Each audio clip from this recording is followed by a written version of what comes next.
Hello, students.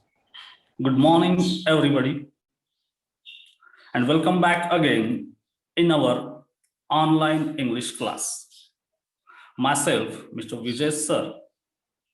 I am from Goregaon Municipal Secondary School.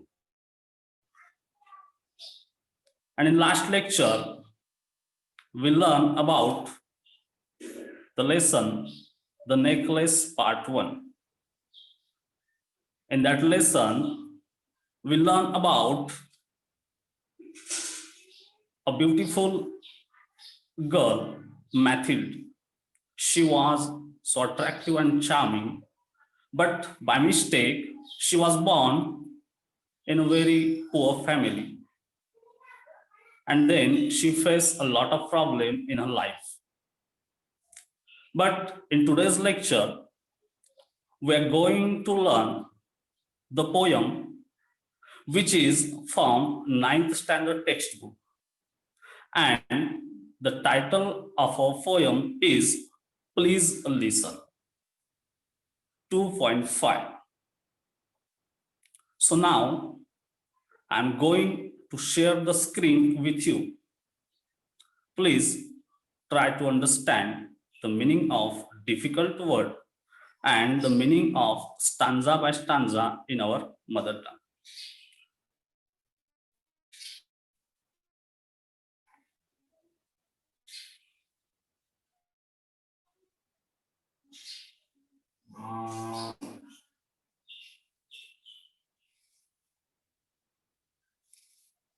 It's very realistic. When we read the poem, you feel that it is happening something in your life. Means it is really related to our life. First, I will read the poem loudly, and then I will explain it stanza by stanza in your mother tongue. So please focus on the screen. So this is the poem. Please listen. So listen carefully. I'm going to read now. When I ask you to listen to me and you start giving me advice, you have not done what I ask. This is the first stanza. When I ask you to listen to me and you begin to tell me what I shouldn't feel that way, you are trampling on my feelings. When I ask you to listen to me and you feel you have to do something to solve my problem, you have failed me, strange as that may seem. Listen, all I ask is that you listen. Don't talk or do, just hear me. Advice is cheap. 20 cents will get you both, dear Abby and Billy Graham, in the same newspaper. And I can do for myself, I'm not helpless. Maybe discouraged and flattering, but not helpless. When you do something for me that I can and need to do for myself, you contribute to my fear and inadequacy. But when you accept as a simple fact that I feel what I feel, no matter how irrational, then I can stop trying to convince you and get about this business of understanding what's behind these irrational feelings. And when that's clear, the answer are obvious and I don't need advice. Irrational feelings make sense when we understand what's behind them. Perhaps that's why prayer works. Sometimes for some people, because God is mute and He doesn't give advice or try to fix things. God just listen and lets you work it out for yourself. So please listen and just hear me. And if you want to talk, wait a minute for your turn and I will listen to you. Author is unknown. So this is the poem. Please listen. It's very lengthy, but very simple and very nice poem to understand. And the author name is not given, means the author is unknown here. In this poem, the speaker is a teenager. मतलब इस poem में जिन्होंने हमें ये कविता बताई है वह एक टीनेजर है। टीनेजर मतलब कि जो 13 से लेकर 19 के बीच जिनकी आयु होती है, who is 13 to 19 years old, that's called a teenager. And in this poem, teenager is requesting to its parents. वो अपने पेरेंट्स से रिक्वेस्ट कर रहे हैं, please try to listen me, try to understand my feelings. So I'm going to read and telling you the meaning stanza by stanza. So please focus. This is the first stanza. When I ask you to listen to me and you start giving me advice, you have not done what I asked. In the first stanza, the speaker is requesting to its parents, when I ask you to listen to me and you start giving me advice. मैं जब भी आपके पास आता हूँ, when I came to you to ask you to listen to me, मतलब मैं जब भी आपके पास आता हूँ, मैं आपसे कुछ बताना चाहता हूँ, आपके साथ कुछ शेयर करना चाहता हूँ, at that time you start giving me advice, but आप डायरेक्टली मुझे एडवाइस करना शुरू कर देते हो. हर एक घर में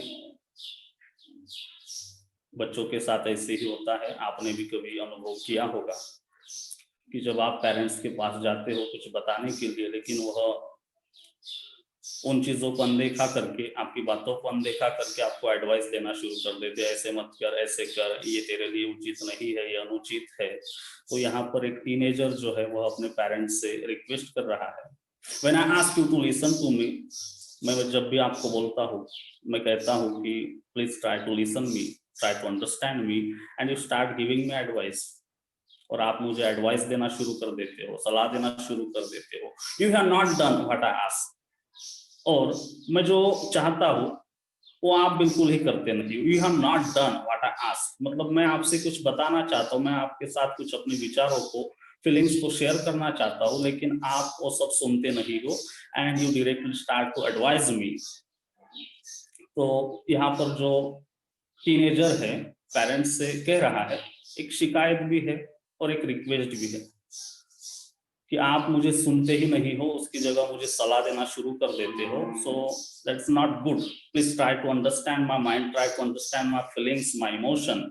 but the parents started to give advice. लेकिन पेरेंट जो होते हैं वो एडवाइस करना शुरू कर देते हैं. यह फर्स्ट स्टैंजा का मीनिंग है. When I ask you to listen to me and you begin to tell me what I shouldn't feel that way, you are trampling on my feelings. This is the second stanza.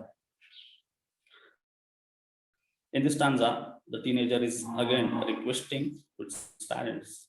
When I ask you to listen to me, मैं जब भी आपको कहता हूँ, please try to understand me, try to listen me, मेरी बातें सुनिए, मैं जो कहना चाहता हूँ उसे आप अंडरस्टैंड कीजिए. And you begin to tell me, और आप डायरेक्टली मुझे अपनी सलाह, अपना जो कुछ विचार होते हैं मुझे बताना शुरू कर देते हो. Why I shouldn't feel that way. और आप ऊपर से कहते हो that parents told don't think that way, मतलब कि तू जैसे सोच रहा है वैसे मत सोच. I shouldn't feel that way. You are trampling on my feelings. और जब आप ऐसा करते हो, पहले तो आप मेरी बातें सुनते नहीं हो, ऊपर से मुझे आपकी सलाह देना शुरू कर देते हो, और ऊपर से कहते हो कि I don't think that way, तो ऐसे मत सोच. You are trampling on my feelings. और आप जब ऐसा करते हो, आप ट्रैम्पल करते हो. ट्रैम्पलिंग करना मीन्स निग्लेक्ट करना, इग्नोर करना. मीन्स जब मैं आपको आपकी मेरी बताता हूँ तो आप उसे न समझते हुए, उसको न सुनते हुए एडवाइस देना शुरू कर देते हो, और ऊपर से कहते हो कि डोंट थिंक दैट वे, आपको ऐसे नहीं सोचना चाहिए. वी आर विथ यू, हम आपके साथ है. But at that time you are trampling, you are ignoring me. आप मेरी भावनाओं की कदर नहीं करते हो, आप मुझे समझते नहीं हो, और ऊपर से मुझे अनदेखा करते हो. मुझे प्लीज समझने की कोशिश कीजिए। इस तरीके की रिक्वेस्ट यहाँ पर सेकंड स्टैंजा में टीनेजर ने अपने पेरेंट्स से की है। The next third stanza, when I ask you to listen to me and you feel you have to do something to solve my problem, you have failed me, strange as that may seem. The teenager is requesting again, when I ask you to listen to me, मैं जब भी आपके पास आता हूँ, आपको कहता हूँ, मेरी बात आपको सुनाना चाहता हूँ, at that time you feel you have to do something to solve my problem. और उस समय आप क्या करते हो, you feel you have to do something to solve my problem, कि आप एक ऐसी फीलिंग लाते हो कि हाँ, हम तेरी समस्याएं सॉल्व करने के लिए तैयार हैं, हम तेरे प्रॉब्लम समझ रहे हैं, सॉल्व कर रहे हैं। और उस समय क्या होता है, जब आप मुझे न सुनते हो, मुझे अनदेखा करते हो, अनसुना करते हो, eight that time you have fail me, you make me fail, मतलब आप मुझे मेरे लाइफ में फेल बना रहे हो, एक फेल्यूर इंसान बना रहे हो, because you never listen me, you never try to understand me, you never listen my heart, you never listen my mind. आप मेरे मन की बात को, मेरे अंदर क्या चल रहा है, उन सब बातों को सुनते ही नहीं हो। ऊपर से आप कहते हो कि we are solving your problem, हम आपके प्रॉब्लम सॉल्व कर रहे हैं, at that time you are failing, आप मुझे एक फेल्यूर इंसान बना रहे हो, strange as that may seem. और ये सब आपको शायद सुन के थोड़ा अजीब महसूस होगा, जो मैं आपके साथ कह रहा हूँ, ये सब सुन के या पढ़ के आपको अजीब महसूस होगा कि हमारा बेटा, हमारी बेटी, टीनेजर कोई भी हो सकता है, लड़का लड़की, नो प्रॉब्लम, तो हमारे बच्चे इस तरीके से क्यों सोचते हैं, शायद आपको ये अजीब महसूस होगा, बट इट्स रियल, लेकिन ये सब सच है। Next stanza. Listen, all I ask is that you listen. Don't talk or do, just hear me. इस स्टैंजा में टीनेजर पेरेंट्स से कहते हैं, listen, all I ask is that you listen, सुनो या सुनिए, मैं जो कहना चाहता हूं, whatever I want to say, please try to listen, सिर्फ सुनिए आप। पिताजी, मैं जो कुछ आप लोगों को बताना चाहता हूँ, that's my heart feelings, whatever I think I want to share with you, so please try to listen, सिर्फ सुनिए। डोंट टॉक, और कुछ मत बोलिए आप, ना ही कुछ करिए, आपको कुछ बोलना नहीं है, ना ही कुछ करना है, जस्ट हियर मी। और कहते हैं, if you don't listen, try to hear me. अगर आप सुन नहीं सकते हो, मतलब लिसन नहीं कर सकते हो, तो कम से कम हियर। अभी लिसन एंड हियर में थोड़ा सा डिफरेंस है।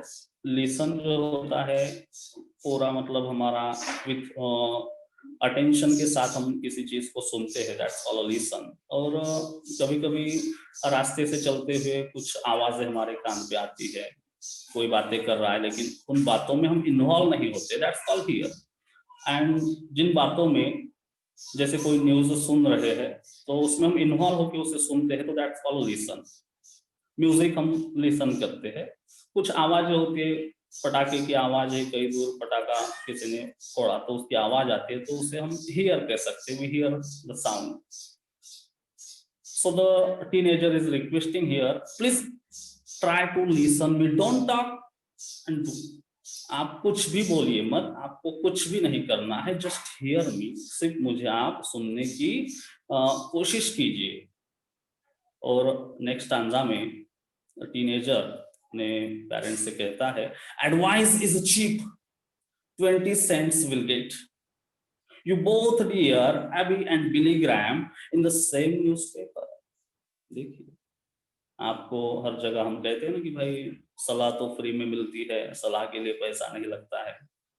तो यहाँ पर वही बात कविता में जो स्पीकर है उन्होंने कही है, टीनेजर ने अपने पेरेंट्स से कही है, और वो कहते हैं, advice is chief my father and mother, मेरे पूजनीय पिताजी और माताजी, एडवाइस इज चीप, सलाह तो बहुत सस्ती है, फ्री में मिलती है सलाह। 20 cents, cents is a currency, हम जैसे बोलते हैं ना, अरे 20 पैसे की, तो उस टाइप यहाँ पर रेफर किया गया है। Advice is cheap, 20 cents will get, 20 पैसे में आपको सलाह मिलेगी। You both dear Abby and Billy Graham, आप दोनों, अभी एंड बिली, ये जो दो वर्ड आए हैं, this are the name of expert who gives advice in the newspaper, that's called columnist. मतलब जो न्यूज़पेपर में बड़े बड़े कॉलम आते हैं जहां पर लोगों की समस्याओं का समाधान किया जाता है, उसके ऊपर उन्हें सलाह देने की कोशिश एक्सपर्ट्स के द्वारा होती है। तो ये जो नाम आए हैं Abby and Billy, this are the names of experts. तो आपको 20 पैसे में या मुफ्त में सलाह मिलती है, सलाह के लिए पैसा नहीं लगता है। और जब आप न्यूज़पेपर पढ़ोगे तो न्यूज़पेपर में कॉलम के कॉलम आपके सामने सलाह के होते हैं। बहुत सारे डॉक्टर्स, टीचर्स, लॉयर्स, इन लोगों से लोग सलाह लेते हैं। पेपर में कोई समस्या अगर है तो उस समस्याओं का समाधान एक्सपर्ट्स के द्वारा किया जाता है। So teenager is requesting to its parents, I don't need your advice, मुझे एडवाइस नहीं चाहिए, मुझे आपके एडवाइस की जरूरत नहीं है। Please try to listen me, try to understand my feelings, try to understand my emotions, please try to listen. आप सिर्फ मुझे सुनने की कोशिश कीजिए, मैं क्या कहना चाहता हूँ, और यही मेरी सबसे बड़ी समस्या है। और आप मुझे सुनना नहीं चाहते हो, you ignore me again and again, you start to give me advice, आप मुझे एडवाइस देना शुरू करते हो, और ये आपकी समस्या है। In next stanza, the teenager says, and I can do for myself, I'm not helpless, maybe discouraged and flattering but not helpless। आगे के स्टांजा में टीनेजर कहते हैं I can do for myself, और बहुत सारी ऐसी चीजें हैं जहां पर आप मुझे सलाह देते हो, you give me advice, but those things I can do for my self, लेकिन वो सब चीजें मैं खुद कर सकता हूँ। आप जो मुझे सलाह देते हो, जिन चीजों के बारे में सलाह देते हो, वो बहुत सारी बातें या कोई समस्याएं होगी, उन समस्याओं का समाधान मेरे पास है, मैं वहां पर उन समस्याओं को सॉल्व कर सकता हूँ। I can do for my self, I am not helpless, मैं हेल्पलेस नहीं हूँ, आई एम नॉट हेल्पलेस, असहाय मैं नहीं हूँ। May be discourage and flattering, हो सकता है कि मैं थोड़ा, मतलब मैं निराश हूँ, डिस्करेज एंड फ्लैटरिंग, थोड़ा मैं कभी कभी लड़खड़ा जाता हूँ, but not helpless. I am upset, मैं थोड़ा निराश हूँ, फ्लैटरिंग, कभी कभी लड़खड़ा जाता हूँ, but I am not helpless, लेकिन मैं असहाय नहीं हूँ। So please don't give me advice, please try to understand me, please try to listen my feelings. इस तरीके की एक शिकायत और एक रिक्वेस्ट यहाँ पर अपने पेरेंट्स को टीनेजर ने। When you do something for me that I can and need to do for myself, you contribute to my fear and inadequacy। In this stanza, the speaker is saying to his parents, when you do something for me, और जब आप मेरे लिए कुछ करते हो, when you do something for me, आप जब भी मेरे लिए कुछ करते हो, I can do, sorry, that I can and need to do for myself, और वो सब चीजें जो आप मेरे लिए करते हो, I can do, मतलब वो सब चीजें मैं कर सकता हूँ, and need to do myself, और मुझे वो करनी भी चाहिए, I must do it। Teenager कह रहे हैं कि जब आप मेरे लिए कुछ करते हो तो वो सब मुझे करना चाहिए, मुझे वो चीजें करनी ही चाहिए, मैं कर सकता हूँ।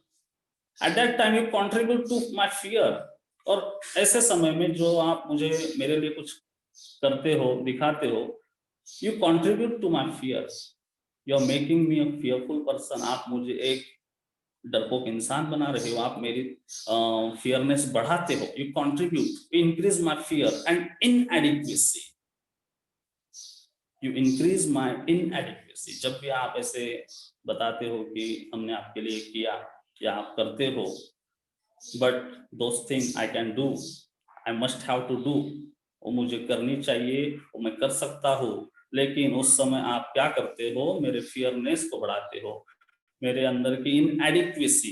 इनएडिक्वेसी का मीनिंग होता है अपर्याप्तता, मतलब कि कुछ चीजें हम कर सकते हैं लेकिन वह पेरेंट्स हमें करके जताते हैं, बताते हैं कि हाँ हमने आपके लिए किया, तो करने का मौका आपको देते ही नहीं, आप करना चाहते हो, you are able to do that, but your parents do it for you and they at that time contribute to make you fearful person।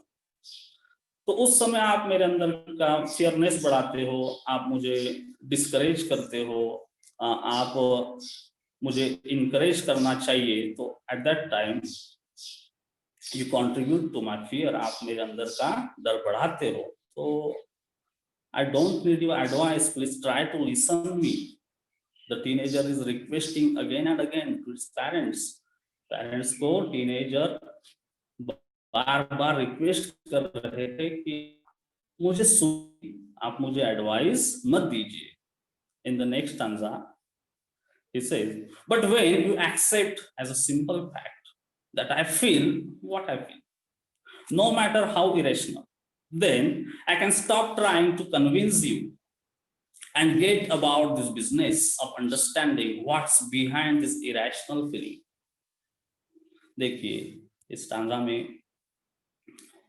Speaker ने कहा, बट व्हेन यू एक्सेप्ट, आप जब एक्सेप्ट करते हो, but when you accept as a simple fact that I feel what I feel no matter how irrational. देखिए, यहाँ पर वो कहते हैं कि जो मैं सोचता हूँ वो मैं सोचता हूँ, व्हाट आई फील, जो मैं महसूस करता हूँ, जो मेरी फीलिंग्स है वो तो है ही, नो मैटर हाउ इरेशनल, और वो कोई मैटर ही नहीं है कि वो कितनी इरेशनल है। इरेशनल मतलब कि अतार्किक होती है। कभी कभी हमारे मतलब टीनेजर्स के दिमाग में कुछ ऐसी चीजें चलती है कि जहां पर वो कंफ्यूज हो जाते हैं, they are totally in fix what to do and what to not do. इस तरह का सवाल उनके दिमाग में पैदा होता है, आता है, बार बार वो सोचते रहते हैं। तो दैट्स कॉल्ड इरेशनल फीलिंग, अतार्किक भाव, क्या करना चाहिए, ये कैसे होता है, क्यों होता है, इस तरह के विचार बच्चों के मन में आते हैं। तो स्पीकर यहाँ पर कह रहे हैं, when you accept as a simple fact that what I feel no how irrational, जब आप मुझे मेरे भावनाओं के साथ जैसे भी हो, अतार्किक हो या तार्किक हो, उनके साथ जब मुझे एक्सेप्ट करते हो, मतलब आप किसी व्यक्ति को, आप थोड़ा सा पोएम से हटके जब हम सोचते हैं कि आपका कोई फ्रेंड है, थोड़ी अजीब हरकतें करता है, कभी कभी कुछ चीजें आपको उसकी पसंद नहीं आती, लेकिन जब आप उससे एक्सेप्ट करते हो, नो प्रॉब्लम, कुछ ना कुछ तो फॉल्ट होता ही है सभी के अंदर, जब आप उसे एक्सेप्ट करते हो तो दोस्ती गहरी होती है। यहाँ पर सेम फीलिंग्स टीनेजर ने अपने पेरेंट्स से कही है कि जब आप मुझे अपने इरेशनल फीलिंग के साथ एक्सेप्ट करोगे तो शायद कोई भी समस्या नहीं होगी, all problems will be solve. When you accept me as a simple, मैं जैसा हूँ, जैसी मेरी अतार्किक भावनाएं हैं, उनके साथ जब आप मुझे एक्सेप्ट करोगे तो all problem will be solve, सभी समस्याएं क्या होगी, हो जाएगी। Then I can stop trying to convince you and get a business of understanding what's behind these irrational feelings। तो उस समय क्या होगा, जब आप मुझे एक्सेप्ट करोगे, then I can stop trying to convince you, मैं आपको कन्विंस करना छोड़ दूंगा, बंद कर दूंगा। मतलब मैं आपको बार बार ये जो बता रहा हूँ, please try to listen me, please try to understand me, please try to understand my mind, please try to understand my feelings, ये सब जो मैं बोल रहा हूँ ये मैं कन्विंस करना बंद कर दूंगा। I can stop trying to convince you and get about this business of understanding what's behind this irrational feelings. और उस समय में ये जो इरेशनल फीलिंग्स है जो दिमाग में आते हैं, विचार होते हैं, तो उन विचारों के ऊपर मैं सोचना शुरू करूंगा। I am trying to understand what's behind this irrational feeling, के पीछे क्या है, इनके पीछे क्या राज है, ये क्यों आती है, इसमें से समस्याएं होती है, क्या सब सोचूंगा, उसके ऊपर करूंगा and I can stop to convince you, और आप कन्विंस बार बार जो मैं समझाता हूँ, बताता हूँ, वो मैं बंद कर दूंगा। And when that's clear, answer are obvious, I don't need advice. And when that the answer is, और जब ये क्लियर हो जाएगा, आप मुझे एक्सेप्ट करो, मैं आपको कन्विंस करना कर दूंगा, मैं इरेशनल फीलिंग का पीछा करूंगा, उनके पीछे क्या राज है ये जानने की कोशिश करूंगा, then that's clear, the answer are obvious। तो उसमें से मुझे आंसर मिलेगा, जो भी हो, ऑब्वियस, मतलब ऑनेस्टली मुझे वहां से आंसर मिलेगा, and I don't need advice. इसीलिए वो कहते हैं कि मुझे आपकी सलाह की जरूरत नहीं है। I don't need advice, please try to listen me, please try to understand my feelings. Irrational feelings make sense when we understand what's behind it. The speaker says, irrational feelings make sense. Irrational feelings जो है make sense, वो बनाती है sense, मतलब समझ, sense का meaning होता है समझ। When we understand what's behind them, when we try to understand what is behind the irrational feelings at that time, they make sense। मतलब जब भी हम, हमारे दिमाग में जो इरेशनल फीलिंग्स आती है, कुछ ऐसे विचार आते हैं जहां पर हम कंफ्यूज हो जाते हैं, कभी कभी डिस्करेज हो जाते हैं, अपसेट हो जाते हैं, क्योंकि हम उनको गहराई में जाके सोचते नहीं है। और जब हम उसका पीछा करते हैं, उसके गहराई में जाके जब सोचते हैं, कोई भी चीज हो, आप पढ़ाई करते हो, पढ़ाई करते समय आप डीपली जब पढ़ाई करते हो तो सारी चीजें क्लियर हो जाती है, and you can write, you can speak on the topic a lot. आप उस टॉपिक के ऊपर बहुत कुछ बोल सकते हो, बहुत कुछ लिख सकते हो जब आप उसकी गहराई में जाते हो। तो यहाँ पर टीनेजर कहते हैं, irrational feeling make sense when we understand what's behind them. और जब मैं इस इरेशनल फीलिंग्स के गहराई में जाऊंगा तो मुझे बहुत सारी चीजें क्लियर हो जाएगी, मुझे ढेर सारा वहां से एक्सपीरियंस आएगा। तो जो एक्सपीरियंस आएगा वही मेरे लिए बहुत कुछ मायने रखता है। I don't need your advice, perhaps that's why prayer works sometimes for some people, because God is mute and he doesn't give advice or try to fix things।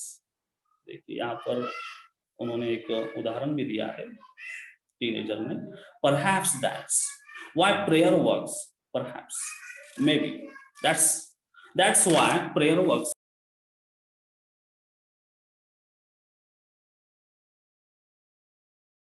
Perhaps why, perhaps that's why sometimes for some people, because God is mute and he doesn't give advice।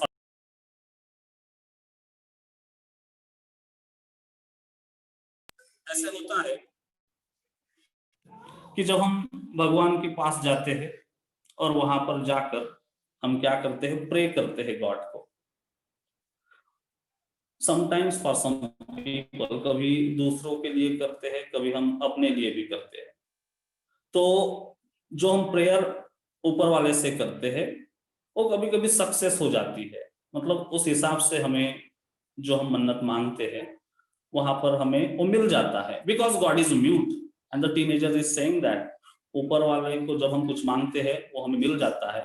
वो क्यों मिलता है? Because God is mute, because God is a mute listener.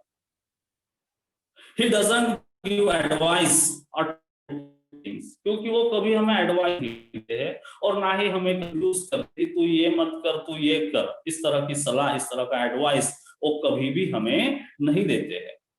तो इसीलिए शायद कभी कभी हम जो प्रेयर करते हैं ऊपर वाले से, वो प्रेयर हमारी जो मन्नत मांगते हैं वो सच में बदल जाती है। उसके पीछे का रीजन यही है क्योंकि गॉड जो है वो बार बार हमें सलाह देने का काम नहीं करते, वो हमारी मन्नतें सुन लेते हैं। God just listen and lets you work it out for yourself। God just listen and lets you work it out for yourself।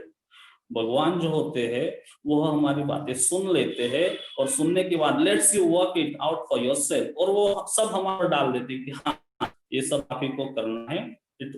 Let's you work it out for yourself, ये सब आपको करना है, आपके लिए करना है। वो खाली हमारे पीछे खड़े होते हैं, हमें ऐसा महसूस होता है कि हाँ मैंने ऊपर वाले से मन्नत मांगी, and he never gives us advice. वो हमें कभी एडवाइस नहीं देते हैं, शायद इसीलिए हमारी मन्नतें हो जाती है।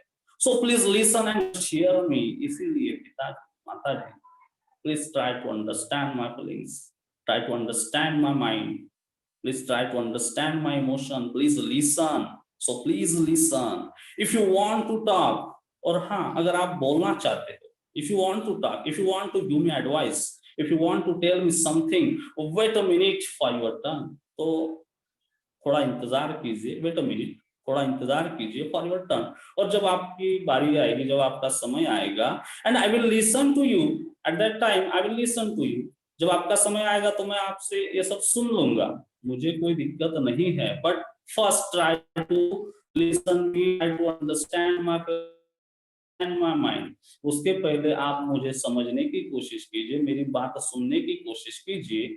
इस तरीके से एक टीनेजर ने यहाँ पर अपने पेरेंट्स से एक रिक्वेस्ट की है, वो बता रहे हैं कि जो कुछ मैं कहना चाहता हूँ आप उसे पहले सुनिए, और सुनने के बाद अगर आपको कुछ लगता है तो आप मुझे एडवाइस कीजिए, I am ready to hear your advice, but if you started giving me advice instead of hearing my problem, instead of listening me, at that time I don't need your advice, उस समय मुझे आपके advice की जरूरत नहीं पड़ेगी। इस तरीके का यहाँ पर अपने अंदर की टीनेजर की जो फीलिंग है, उस फीलिंग को उन्होंने बयां किया है। सो यहाँ पर पोयम हमारी फिनिश हुई। Now we will learn the margin question. देखिए यहाँ पर मार्जिन क्वेश्चन पूछा है, is the speaker aware of this shortcomings, is the speaker, okay, यहाँ पर पहला सवाल देखिए क्या है, what is the difference between hear and listen. Hear भी हम मतलब सुनना, इस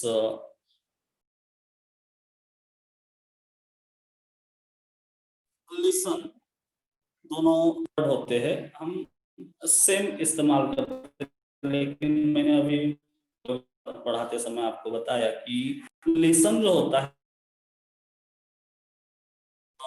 हर एक चीज को हम केयरफुली सुनते हैं, means listening is we involve in the, मतलब जो कुछ हो रहा है, we pay attention to the speaker, that's called listening. हम जो बोलने वाला व्यक्ति होता है उसके तरफ, उसके जो कुछ वर्ड होते हैं उसे अटेंटिवली हम लोग लिसन करते हैं, मतलब कि उसके तरफ हमारा पूरा ध्यान होता है। और हियरिंग में we are not actively participate, hearing में हम एक्टिवली पार्टिसिपेट नहीं होते हैं। कुछ लोग बातें कर रहे रास्ते से जाते समय, बस हमने सुना कि हाँ बातें हो रही है, लेकिन क्या हो रही है, कौन सा मुद्दा है, क्या है, ये सब चीजें हम नहीं देखते। So that is the difference between hear and listen. Second question, how old is the speaker in the poem. इस कविता में जो स्पीकर है, टीनेजर बॉय, हाउ ओल्ड, उनकी उम्र पूछी गई है। So the speaker is 13 to 19 years old, मतलब 13 के बीच की टीनेजर, इसी आयु 19 के बीच जो आयु होती है उन्हीं को टीनेजर कहा जाता है। So answer should be speaker is 13 to 19 years old. Who is he और शी टॉकिंग टू, मतलब यहाँ पर जो स्पीकर है वह किसके साथ बात कर रहे हैं। हु इज और she talking to, the speaker is talking to its parents. यहाँ पर जो स्पीकर है, वह जो टीनेजर है, वह अपने पेरेंट्स के साथ बात कर रहे हैं।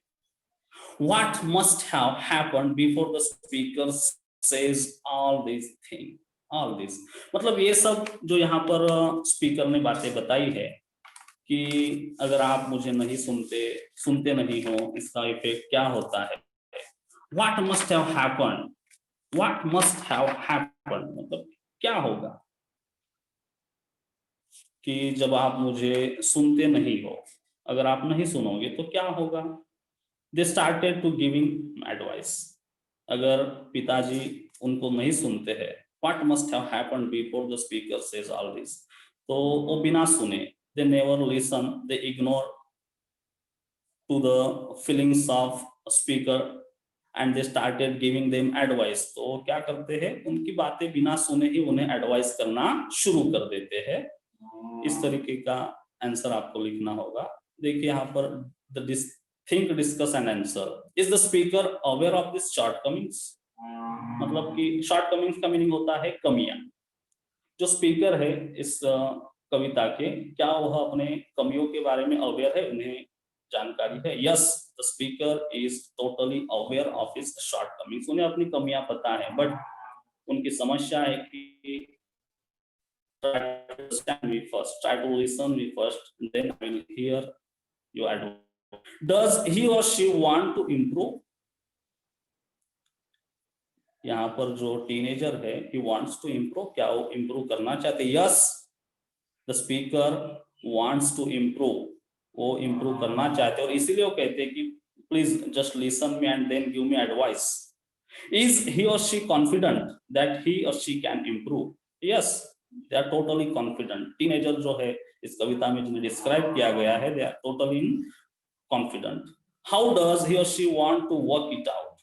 वो किस तरीके से वर्क करना चाहते हैं? How does he or she wants to work out? तो speaker wants to work out by thinking and using the power God has given him. मतलब वह भगवान ने उन्हें जो ताकत दी है, मतलब जो सोचने की क्षमता उन्हें दी है, उसके भरोसे वो अपनी लाइफ को आगे बढ़ाना चाहते हैं. He wants to find out what is behind the irrational feelings. वह अपने अंदर की जो इरेशनल फीलिंग्स है, उस इरेशनल फीलिंग्स के पीछे क्या राज है, ये सब वो जानना चाहते हैं, और इसीलिए वो बार बार अपने पेरेंट्स से रिक्वेस्ट कर रहे हैं कि just try to listen me, just try to understand me, then give me advice. I am ready to hear your advice, but first try to listen me. यहाँ पर हम लोग इंग्लिश वर्कशॉप जो है आपका, उसमें कुछ सवाल दिए हैं, उसमें से जो सवाल हमारे लिए, complete the following with the help of the lines of the poem. Line को कंप्लीट करना है. क्या है देखिए, when I ask you to listen to me, you start doing. when I ask you to listen to me, जब मैं आपको कहता हूं मुझे मेरी बात सुनिए, you start doing, आप क्या करते हो, मतलब यहाँ पर फादर की एक्शन आपको लिखनी है. तो जब आप पहले 3 स्टैंजा पर थोड़ा नजर डालोगे, when I ask to listen to me and you start giving me advice, तो आपको फर्स्ट आंसर देना, you start giving me advice, आप मुझे डायरेक्टली एडवाइस करना शुरू कर देते हो. सेकंड स्टैंजा में दिया है, you begin to tell me why I shouldn't feel that way. आप मेरी बातें सुनते हो, अनदेखा इग्नोर करते हो, और आप एडवाइस करना शुरू कर देते हो. You feel you do something to solve my problem. आपको लगता है कि हम आपकी समस्या सॉल्व कर रहे हैं. तो इस तरीके से जब भी मैं आपको कुछ कहता हूँ, at that time you started giving me advice, you begin to tell me something, you feel you have to do something to solve my problem. इस तरह की फादर की एक्शन आपको यहाँ पे लिखनी है. Right the opposite antonyms of the following. नीचे कुछ वर्ड दिए हैं जिसका आपको अपोजिट फॉर्म लिखना है. चीप, चीप का मीनिंग होता है बहुत ही सस्ता, तो यहाँ पर चीप का अपोजिट वर्ड आपको लिखना है कॉस्टली या एक्सपेंसिव. कॉस्टली या फिर आप एक्सपेंसिव लिख सकते हो. Discourage, discourage, encourage. डिस्करेज करना, किसी को, किसी की हिम्मत तोड़ना, निराश करना, हिम्मत तोड़ देना. एंड इनकरेज, इनकरेज करना, दैट्स कॉल्ड, उसे प्रोत्साहित करना, उसे उत्तेजना देना, बढ़ावा देना. सी, इनएडिक्वेसी, इनएडिक्वेसी, एडिक्वेसी, अपर्याप्तता, पर्याप्तता.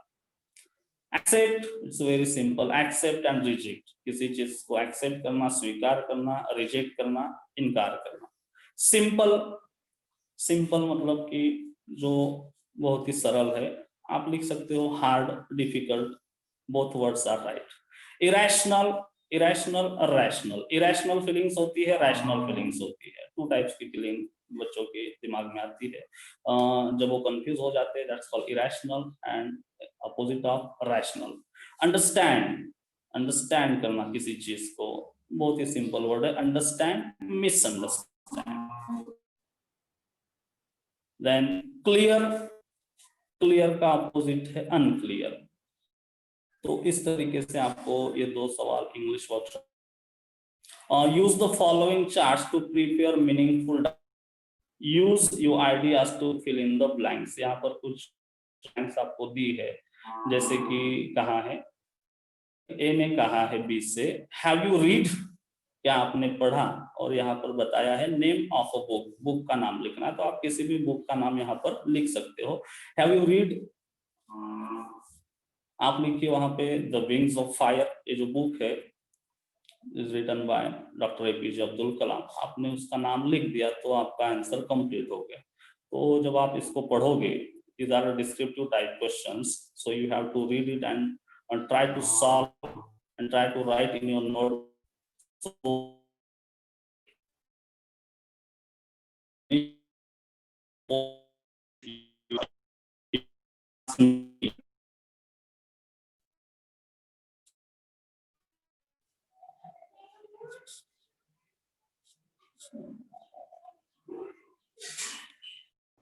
you can ask me, I will try to solve your doubts.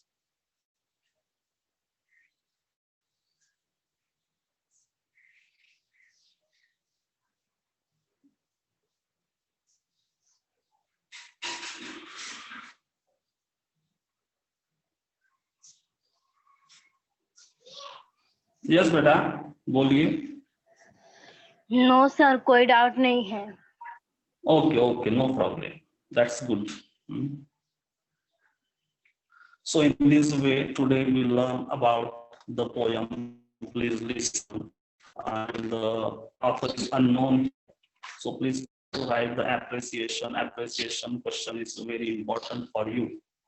Please try to understand the meaning of difficult word. Read the poem again and again if you want to get good marks in the poetry section. So today we learn the poem. Please listen. I hope you clearly understood it.